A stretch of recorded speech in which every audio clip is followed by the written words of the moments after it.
요즘은 고개만 돌려도 아름다운 게 이렇게 많아요를 더 말씀드리고 싶었던 것 같아요. 근데 저도 건강도 잃어보고 가족도 잃어보고 행복이라는 감정하고 멀어져 보니까 너무 흔한 주변에 널려 있는 거예요. 근데 대부분 사람들이 저 행복하고 싶어요, 행복을 찾아요 라고 말씀하지 않거든요.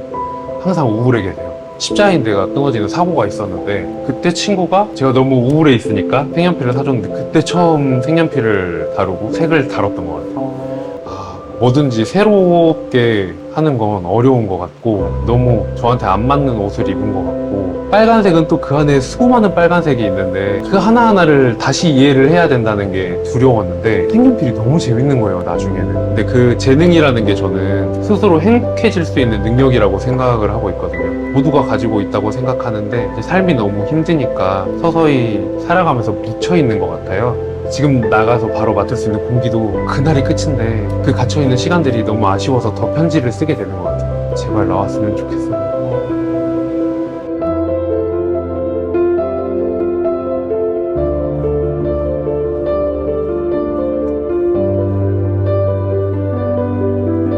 저는 그때 네. 포구에서 저희가 새벽에 만나가지고 네. 맥주 마실 때 그때 이야기를 하실 줄 알았거든요. 네네. 그래서 그때 이야기를 못 들어서 아직은 조금 더 나에 대해서 아니면 우리가 좀 더 친밀감이 형성되고 나서 네. 이러시려나? 이렇게 생각하고 있다가 한 이틀 전에 알고 바짝 긴장하시고 많이. 바짝 사실 긴장하고 유튜브에도 찾아보고 검색해볼 수 있는 거에다가는 다 네. 해보는데 인터뷰를 안 해보신 것 같더라고요. 맞아요. 보시다시피 네네. 바들바들 떨면서 아니 첫날에 이렇게 바로 뭔가 인터뷰 요청을 드린다는 게 조금 무례할 수도 있다고 그때 당시에는 생각했었던 것 같아요. 인터뷰에 응해주신 이유가 있나요? 인스타로 연락을 주셨잖아요. 네네. 그리고 거기에 유튜브 링크가 있었고 네. 그걸 하루 동안 어떤 사람인지 보려고 저는 그 사람에 대해서 제 머릿속에 넣는다는 것 자체가 저한테는 약간의 부담이 있어서 기억하고 싶은 것만 기억하고 싶거든요. 근데 영상을 하나하나 보는데 너무 진정성 있고 그 진지함에 반했던 것 같아요. 그래서 나도 언젠간 저런 사람하고 인터뷰를 할 수 있을까? 근데 내가 그런 사람일까? 그런 사람입니다. 그러니까 제가 연락드렸죠. 너무 멋있는. 그래서 더 떨리는 것 같아요. 근데 이 사람이 이 일에 얼마나 진심인지가 영상을 하나만 봐도 보이는데 그래서 언제 이야기해 주시려나 하고 진짜요? 네, 사실은 기다렸죠. 기다렸는데 무섭네요. 인터뷰가 생각보다. 근데 그 본명을 밝히셔도 되나요? 네, 그럼. 윤대신님이잖아요. 네. 근데 저는 이름부터 뭔가 되게 거대해 보이시고 이름이 멋있다고 생각을 했었거든요. 와, 그렇구나. 근데 그런 말 듣지 않으세요? 지금은 그렇게 이야기해 주시는 분들이 계시거든요. 네. 억양도 좋고 뜻도 좋다 네. 하는데 저희 초등학교 때 개그맨 조세호 씨, 조세호. 네, 조세호 씨, 최근에 결혼하신 네. 조세호 씨요? 그분이 대신맨이라고 개그 콘서트에서 소재로 썼던 적이 있어요. 네. 뭐든지 대신해 준다고. 네. 그때 따돌림을 얼마나 놀림을 당했는지. 그래서 개그 콘서트에 전화한 적도 있어요. 제발 안 하면 안 되냐고. 진짜요? 근데 감사하게도 들어주신 건지 한 주 안 나오시더라고요. 그 주에. 대신. 네, 대신맨 그 소식. 근데 그 뒤로는 이름이 너무 쉬우니까 네. 사람들한테도 기억이 잘 되고. 맞아요. 네, 큰데 믿을 신이니까 사람들한테 믿음이 가는 사람으로서 잘 살아야겠다. 니값 해야겠다. 니값 해야겠다. 네. 그러면 이제 조금 자기소개를 할 준비가 되어 있나요? 처음보다 더 긴장되고 있는데. 긴장감을 지금 맥스로 찍었는데 지금 이제 그래요? 자기소개하면 되는 건가요? 그러면은 조금 이따가 아닙니다. 자기소개요? 네, 지금 바로 하겠습니다. 뭐 적어 놓으신 게. 아니요. 계속 이거 보고 읽 아니요. 이쪽 보고 네. 자기소개 한 번만 부탁드리겠습니다. 안녕하세요. 저는 제주도에서 그림을 그려 올리고 글을 적어 내려가는 유어 달란트라고 합니다. 근데 뭔가 이렇게 태블릿이랑 제 노트북이랑 이렇게 해서 촬영을 들어가 본 적이 없거든요. 그쵸. 진짜 제가 인터뷰어가 된 것 같은 기분이어서 저는 지금 굉장히 기분이 좋거든요. 근데 저도 언젠가 누군가와 네. 마주보고 네. 작업하는 분위기에서 대화를 하고 싶었거든요. 네. 비포 선셋 보면 남주랑 여주가 기차에서 이렇게 마주보고 비포 선라이즈. 비포 선라이즈. 제가 제일 좋아하는 영화예요. 정말요? 네. 또 공통사가 그런 장면을 한 번쯤 꿈꿨는데 남자분이랑 저도 여자 좋아하고 한데 대신님이니까 네. 특별한 순간이. 너무 떨리고 너무 좋습니다. 그 어떤 순간보다 그래요. 네 질문 몇 가지는 보면서 울었어요. 우셨다고요? 네. 제가 토해내는 글들이잖아요. 그림 그리는 시간도 명상 수련과 비슷한 시간을 보내면서 그림을 그리는데 네. 그때 감정들이 올라오니까 그림을 그리기 시작하게 된 계기부터 먼저 얘기를 한번 해보면 되게 좋을 것 같은데 네. 어쩌다가 그림을 그리게 되신 건지. 처음은 그 초등학교 때 문제집을 풀다가 너무 심심해가지고 가지고 싶었던 인형을 낙서를 해봤는데 너무 보기 좋은 거예요. 그때부터 가지고 싶은 걸 그림으로 그려서 오려가지고 가지고 놀기도 하고 하다 보니까 이제 지금까지 이어졌어요. 근데 전공이 하고 있는 색연필로 그리신 게 아니잖아요. 네. 전공은 한국화 전공인데요. 딱 저 때까지 그 예고 입시가 소묘, 대생으로 입학이 가능해서 지금 좀 다른가요? 네, 지금 무조건 한국화, 수묵화, 수묵화? 네, 수묵 담치화로 족제비털, 말꼬리털 이런 걸로 붓을 만들어서 보면 되게 길다래요. 한 5cm 정도 되는 것도 있고 딱 저 때까지 운이 좋게 또 수채화랑 다르게 붓 안에 3가지 색감 이상을 낼 수 있고 한국화는 붓이 크니까 그리고 그라데이션, 농도도 조절을 다 할 수가 있거든요. 한 획을 그으면 그 안에 여러 가지 색과 농도가 한 번에 나와요. 그게 어려워서 색연필을 그리고 있어요.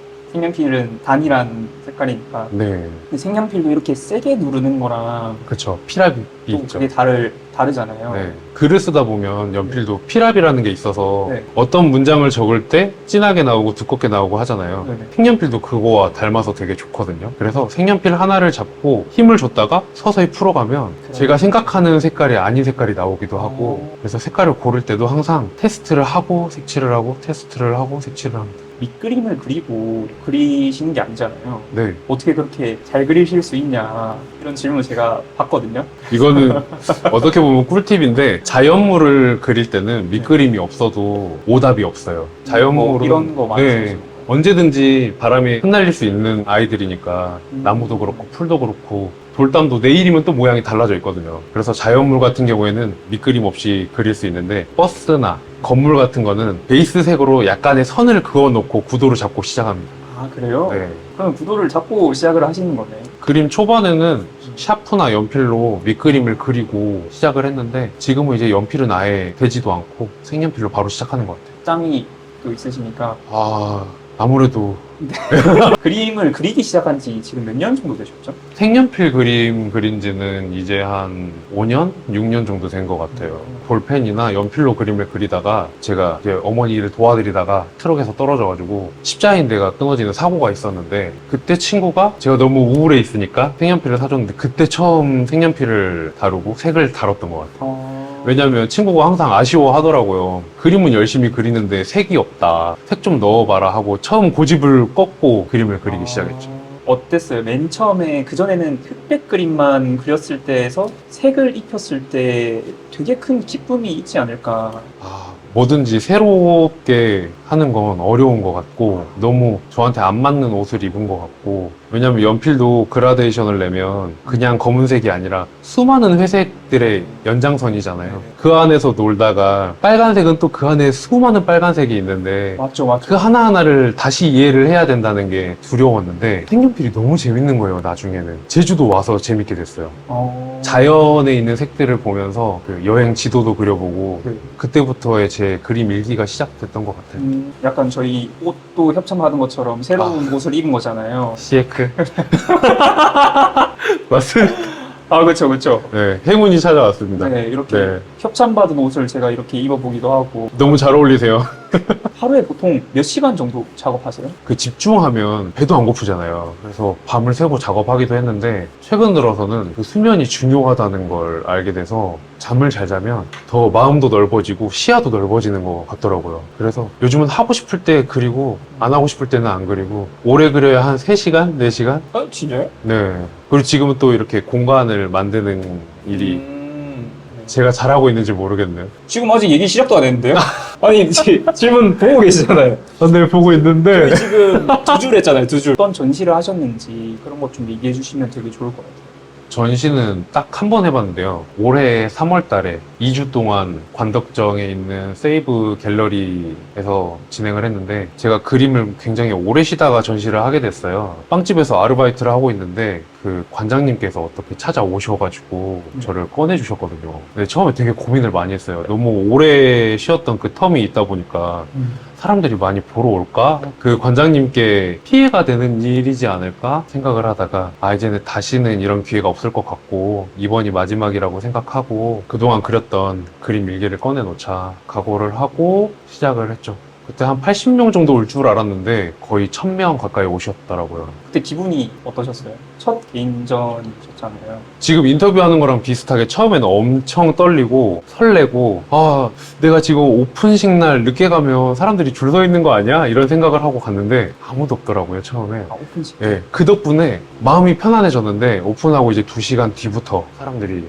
오시더라고요. 6년 전에 일했던 소품샵에서 네. 봤던 분들도 계속 찾아와 주시고 인스타 릴스 보고 오신 분들도 많고. 저도 그 릴스 되게 좋아하거든요. 네. 그 문을 통과하면서 새로운 사람으로 이렇게 전환되는 그런 연출이 너무 신선하다고 생각을 했었어요. 네. 문에 대한 또 스토리가 있으시잖아요. 맞아요. 사실은 제주도 와서 첫 전시가 5년 전에 있었는데 네네. 그때 코로나가 터진 거예요. 그리고 그때 저희 친누나도 하늘나라로 가면서 모든 게 올스톱되고 그 문도 제 첫 전시 때 쓰려고 했던 오브제였죠. 창고 안에 계속 썩혀 있다가 그때 그걸 옮겨주셨던 분도 제 전시를 되게 응원해 주셨는데 올해 전시할 때 그분이 또 옮겨주셨어요, 문을. 그래요? 네. 되게 인연이다. 네. 제주도 와서 만나는 분들은 딱 한 번으로 끝나지 않고 일기가 쌓여가는 것 같아요. 그 사람에 대한. 그만큼 제주가 좁고 말조심도 해야 되고 여기서도 네. 말조심해야 되고 네. 근데 네. 여기서는 맞아요. 저랑 둘밖에 없으니까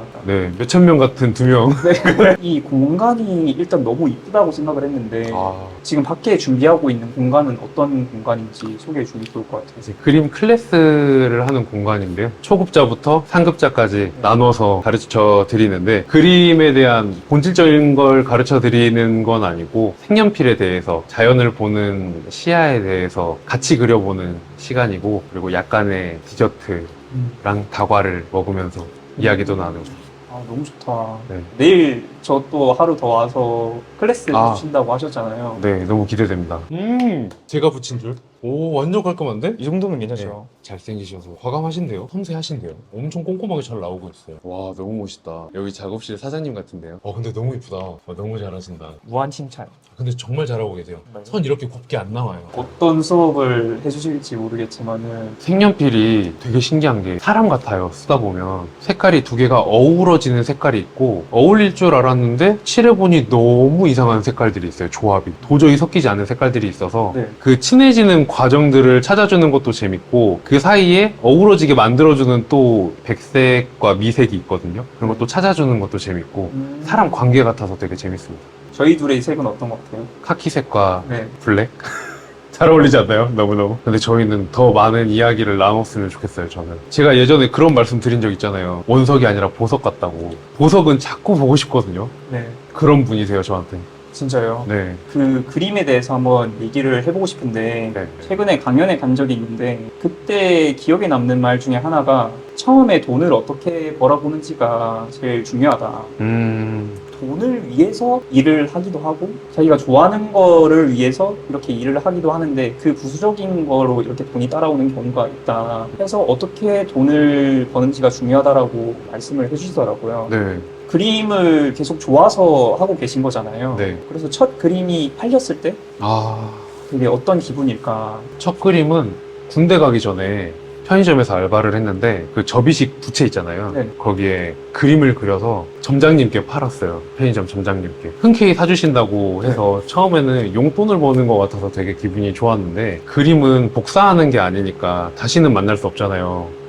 그때 처음 그림을 팔고 아쉬움을 느꼈던 것 같아요. 창조해내는 거니까 없던 걸 만들어내는 맞아, 거니까. 맞아. 근데 저는 그때 당시에는 돈의 소중함도 너무 절실히 느끼고 있어서 그림으로 된 사업이 뭐가 있을까 생각하다가 벽화 사업을 구상을 하고 유리창이 달려있는 집은 다 들어갔던 것 같아요.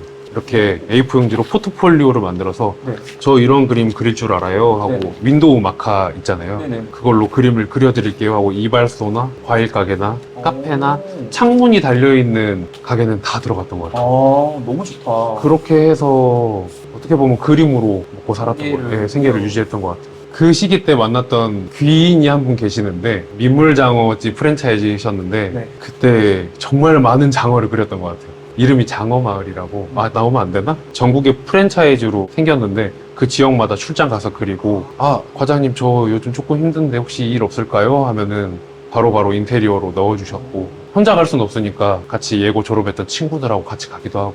그러면 이제 그런 사업을 하다가 작가로 이렇게 데뷔를 하게 되신 건지 아니면 다른 행보가 어떤 게 있는지 좀 궁금합니다. 아르바이트를 되게 많이 했어요. 레스토랑에서도 일해보고, 서빙도 해보고, 빕스에서도 주방에서 일해보고, LGU 플러스, 아, 이런 거 말하면 안 되죠. 통신사에서도 일을 하고, 현장직도, 일용직도 많이 해보고, 그렇게 좀 세상을 많이 구경했다? 그런 경험들이 있어서 지금 그림을 그릴 수 있는 환경에 있는 내가 좀 만족스럽고 행복하다? 이렇게 예술을 한다고 하면은 집이 되게 부유하거나 네. 어렸을 때부터 이 조기 교육이 되게 중요하다고 얘기하잖아요. 이런 예술계는 특히 네, 맞아요. 재능도 그렇고 그런 거를 하려면 돈이 많이 드니까. 많이 들죠. 근데 방금 얘기해 주신 스토리를 들어보면은 흔히 말하는 유복한 가정은 아니신 네. 않으신가. 전혀 아니었습니다. 반지하에서도 살아보고, 네. 심지어 물이 차는 반지하. 물이 차는 말이에요. 예, 비가 오면 물이 무릎 높이까지 차서 네. 저를 항상 들어서 장롱 위에 올려주셨던 게 기억이 나거든요. 아직도. 물이 차는 반지요.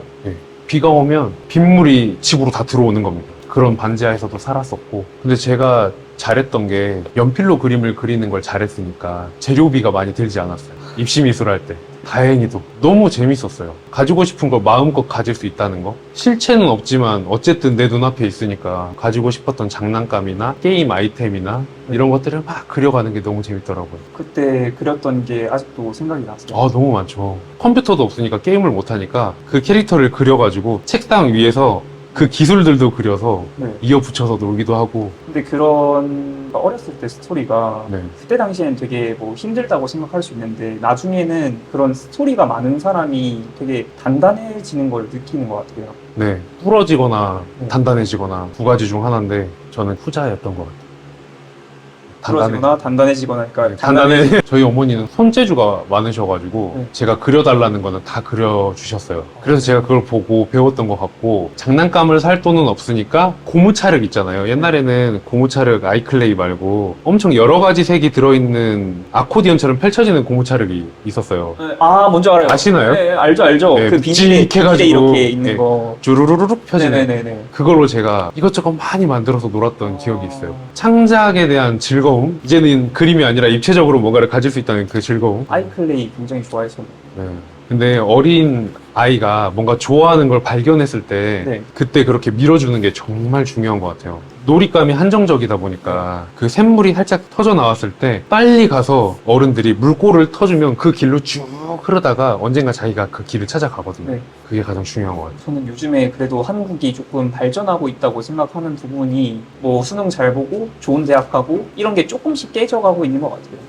왜냐면은 그게 정답이 아닌 거를 조금씩 알고 있죠. 부모님들도 알고 계신 것 같고, 저는 이제 같은 선배들이 40, 50대 선배들이다 보니까 아, 그런 자녀 교육에 대한 얘기 이런 거를 듣고 싶지 않아도 얘기하시거든요. 밀어주려고 하는 부모님이 하나둘씩 이렇게 생기시는 것 같더라고요. 아, 다행이에요. 네, 금붕어한테 달리기를 잘해라 라고 하는 거랑 똑같은 거거든요. 맞아요. 근데 이제는 사람들이 깨닫고 스스로도 깨달아서 자기 길을 찾아가는 게 너무 멋있다고 생각 들고, MZ세대들이 되게 자기만 안다, 이기적이다 이렇게 이야기를 하는데 전혀 그렇지 않거든요. 자기 스스로 이해가 되고 납득이 가면 무슨 일이든 해요. 그래서 저는 되게 보기 좋다고 봅니다. 나중에 대신님의 그런 클래스가 그 아이들도 이렇게 가르치고 하실 거잖아요. 네. 흥미를 가지게 하는 그런 클래스가 됐으면 좋겠고, 네. 뭔가 좀 돼가고 있는 것 같기도 하고. 벌써 너무 이쁜데요? 제 그림 얘기로 조금 돌아와가지고 최근에 그림에 대해서 제가 잘은 모르지만은 어떤 역사에 대해서 한마디 들은 게 있었어요. 네. 그림의 이런 역사가 사진기가 등장하기 전후로 나뉜다 라고 얘기를 해주시더라고요. 네. 전에는 이런 컵이 있다면 그 컵을 똑같이 그리는 거에 대한 대결이었던 거죠. 근데 이제 사진기가 나온 뒤로부터는 더 똑같이 그릴 수가 없으니까 거기에 대해서 사상이 들어가고 철학이 들어가고 자신의 생각이 들어가고 예술의 생존을 위해서 그렇게 발전이 되어 왔다라고 얘기를 하더라고요.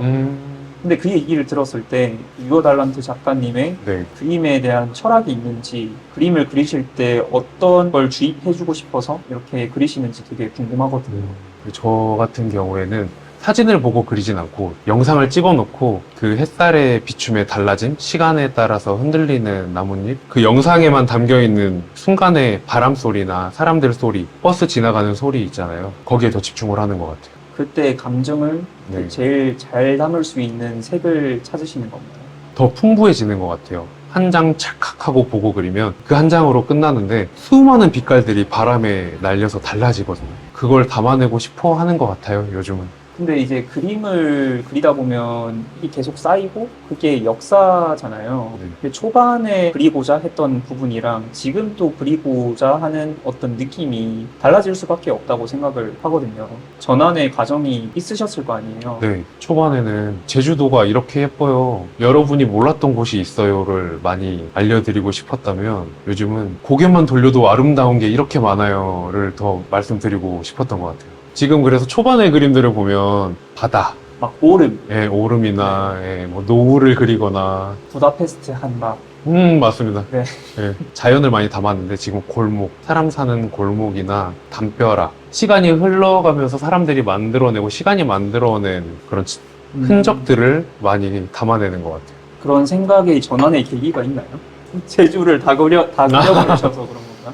아니요. 아니. 제주를 다 그릴 순 없고 사람들이 행복해지고 싶다고들 이야기를 많이 하시잖아요. 근데 저도 건강도 잃어보고 가족도 잃어보고 행복이라는 감정하고 멀어져 보니까 행복이 어디 있을까 하고 고민을 해보고 또 아팠다가 나아 보니까 너무 흔한 주변에 널려 있는 거예요. 저는 요즘 저의 행복은 마라탕이거든요. 그러니까 마라탕이라고 국한되지 않고 먹는 거에 대한 행복이 저한테는 지금 너무 커요. 어떻게 보면 다 먹고 살려고 하는 일인데 하루하루 좋은 것들, 좋아하는 것들로 채워간다면 내 몸을 그러면 행복해지더라고요, 자연스럽게. 다른 사람들이 행복을 찾는 모습을 보고 알려주고 싶어서 생각이 변하게 되신 건가요? 근데 대부분 사람들이 저 행복하고 싶어요, 행복을 찾아요 라고 말씀하지 않거든요. 항상 우울해 계세요. 남들의 모습을 보면서 자신이 저렇게 되면 행복할 거야 라고 생각을 하시더라고요. 그렇죠. 근데 정말 사소한 것부터 큰 것까지 감사한 것들을 적기 시작하면 네. 굉장히 많거든요. 행복해질 수 있는 이유들이. 작은 것부터 시작하면 커다란 행복도 자연스럽게 따라오고 그 맨몸으로 태어나서 지금 이렇게 많은 그림을 그리고 많은 사랑을 받고 이런 공간이 생긴 저도 믿겨지지 않지만 작은 것부터 시작을 했기 때문에 큰 감사할 수 있는 일도 생겼다고 맞아요. 생각이 들어요. 작업을 하시면서 고뇌가 되시잖아요. 어쨌든 유튜브는 수입이 있어야 되고 많이 봐주셔야 되니까. 네. 근데 저랑 똑같아요. 저도 자극적인 릴스 만들 줄 알고 소재도 많고 하지만 내가 진짜 하고 싶은 이야기, 전달하고 싶은 잘못되지 않은 옳은 이야기들을 하다 보면 봐주시는 분들의 깊이가 다르더라고요. 네. 언젠가 또 찾아와 주시고 시간이 지나도 기억해 주시더라고요. 그 감동을 주는 방법에도 되게 자극적인 감동이 있고 네. 잔잔한 울림 같은 감동이 있는데 네. 예를 들면 7천방의 선물 아. 같은 경우에는 좀 자극적인 울림이라고 네. 해야 되는 거죠. 네. 상업적 지금 네. 감동. 너 지금 울어야 돼 이렇게 하는 거라면은 작가님이 적어주시는 글과 그림에는 되게 한순간이 생각이 나면서 나도 모르게 눈물이 떨어지는 정말요? 네, 그런 느낌을 많이 받고 게시물마다 댓글도 최대한 많이 보려고 해요. 그런 댓글의 반응에서도 우셨다고 하시는 분들 되게 많이 봤거든요. 네. 그런 반응들을 볼 때는 어떠신가요? 사실 믿겨지지는 않아요. 너무 감사하죠. 감사한데 이게 나에 대한 사적인 이야기가 될 수 있는데 그 사람들한테 감동적으로 와닿는구나. 네, 최근에 올렸던 영상에서 많이 느꼈는데 믿겨지지는 않아요. 그리고 이렇게 인터뷰하고 있는 것도 사실은 믿겨지지 않습니다. 누군가한테 보여주려고 그렸던 그림들이 아니고 그림 일기잖아요. 그렇죠.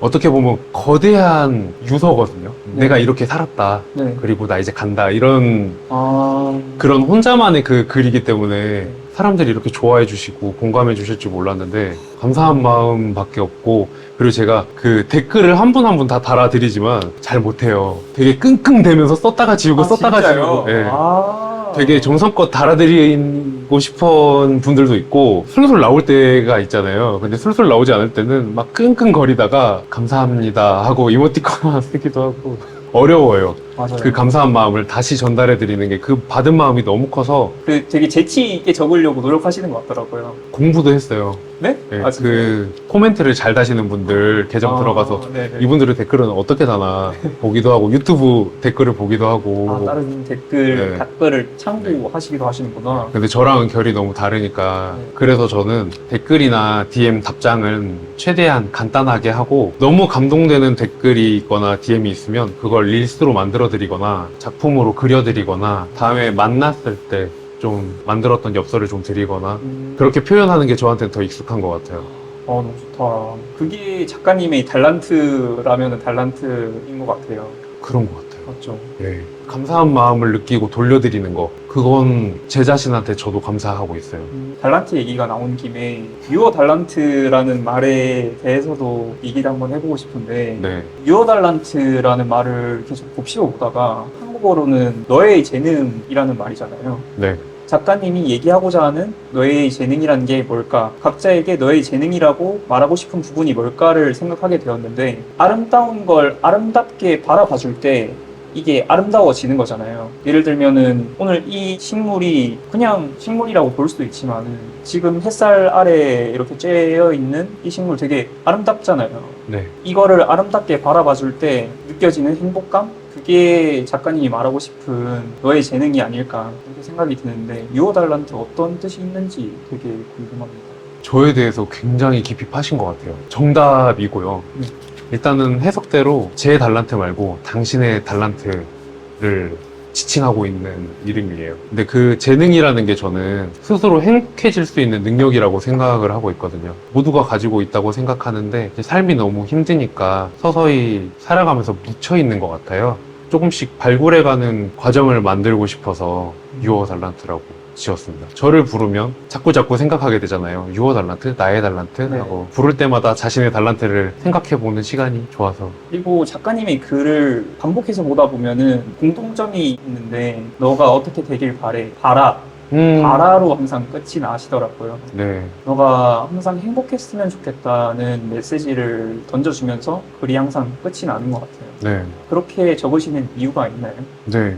남이 그 사람의 행복을 만들어줄 수는 없거든요, 결코. 아무리 열심히 살아도 누군가가 저를 데려가 주진 않아요. 스스로 그 배에 노를 젓고 가야 하거든요. 근데 남이 해줄 수 있는 건 간절히 바래주는 기도는 해줄 수 있으니까 응원하는 마음에서 그렇게 적었어요.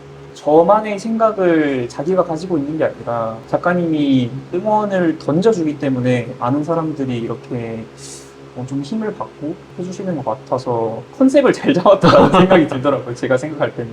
아쉬워요. 사람들이 한 살이라도 젊었을 때 네. 예쁜 풍경 보면 좋잖아요. 좋죠. 근데 방에서 못 나오시는 분들이 너무 많거든요. 저도 그랬고. 근데 저희보다 더 어린 친구들이 방에서 못 나오고 갇혀있는 게 너무 마음이 아파요. 남의 일이긴 하지만 그 하루하루가 얼마나 돈으로는 환산할 수가 없거든요. 그날 먹을 수 있는 건 그날로 끝이 나고 지나가 버리잖아요. 그날 그릴 수 있는 거, 볼 수 있는 거, 만날 수 있는 사람, 지금 나가서 바로 맡을 수 있는 공기도 그날이 끝인데 그 갇혀있는 시간들이 너무 아쉬워서 더 편지를 쓰게 되는 것 같아요. 그래서 최근에 그렸던 그림 중에서 캄캄한 너 방에서 나와 라고 했던 그 글도 있고 가까운 사람들 중에서도 많이 갇혀 지내는 친구들도 있고 제발 나왔으면 좋겠어요. 아빠 때문에 외로웠지만 아빠가 있어 지금은 외롭지 않아 라고 답장하며 작업실 문을 닫고 나왔다. 아빠는 한참을 작업실에서 나오지 않았다. 이거를 아버지가 안 보셨으면 좋겠다는 마음으로 그때 이런 감정이 들었는데 되게 힘들었어요. 언젠가 내가 이렇게 아버지한테 솔직해질 수 있을까? 이 섬에 살게 되면 이 섬이 저의 지구가 돼서 애월에서 1시간 거리, 30분 거리면 엄청 먼 거리라고 느끼기 시작해요. 세상이 좁아지기 시작하고 어딘가에 나가는 걸 싫어하게 되고 그걸 되도록 빨리 느끼지 않으려고 노력을 많이 했던 것 같아요. 아니 어떤 분들은 사내 대장부가 저런 걸로 좋아한다고 제 글 보면 길가에 핀 뭐 꽃 한 송이에 감사하고 돌담 위에 고양이한테 감사하고 장난하냐? 이런 분들도 계실 거거든요. 근데 그게 맞는 말일 수도 있어요. 물질적인 행복을 만끽을 못 해봐서 그럴 수도 있는데 제 스스로 느끼는 저의 행복은 작은 것들로부터 시작을 하더라고요. 근데 저는 그런 걸로 욕해 주는 거나 이렇게 댓글 달아주시는 것도 네. 되게 좋아요. 왜냐면 저도 저도 보세요. 욕먹는 게 좋다기보다는 그림 좀 크게 그려라. 두 번째는 겉멋만이라는 딱 세 글자 짧고 굵게. 근데 그게 틀린 말이 아니라서 받침을 틀리셨길래 받침만 고쳐드리고